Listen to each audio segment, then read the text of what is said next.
కొణిదెల పవన్ కళ్యాణ్ అమ్మ కడుపున ఆఖరివాడిగా పుట్టిన అందరికీ మంచి చేయాలి, మేలు జరగాలి అనే విషయంలో ముందువాడుగా ఉంటాడు. తన గురించి కంటే జనం గురించి ఎక్కువగా ఆలోచించే మనస్తత్వం నా తమ్ముడు కళ్యాణ్ బాబుది. ఎవరైనా అధికారంలోకి వచ్చాక ప్రజలకు ఏదైనా చేయాలనుకుంటారు.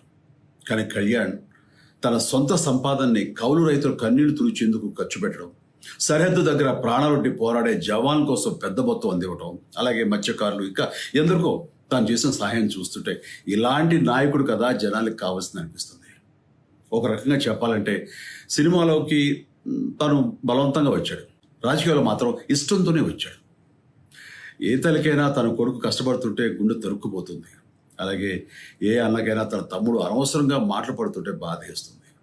అలా బాధపడుతున్న నా తల్లికి ఈ అన్నయ్యగా ఒక మాట చెప్పాను. నీ కొడుకు ఎంతోమంది తల్లుల కోసం, వాళ్ళ బిడ్డల భవిష్యత్తు కోసం చేసే యుద్ధం అమ్మా ఇది. మన బాధ కంటే అది ఎంతో గొప్పది అన్నాను. అన్యాయాన్ని ఎదిరించకుండా మౌనంగా ఉండే మంచివాళ్ళ వల్లనే ప్రజాస్వామ్యం మరింత నష్టం అని నమ్మి జనం కోసం జన సైనికుడయ్యాడు. తాను బలంగా నమ్మిన సిద్ధాంతం కోసం తన జీవితం రాజకీయాల్లోకి అంకితం చేసిన శక్తిశాలి పవన్ కళ్యాణ్. ప్రజల కోసం, రాష్ట్ర భవిష్యత్తు కోసం ఆ శక్తిని వినియోగించాలి అంటే చట్టసభలో అతని గొంతు మనం వినాలి.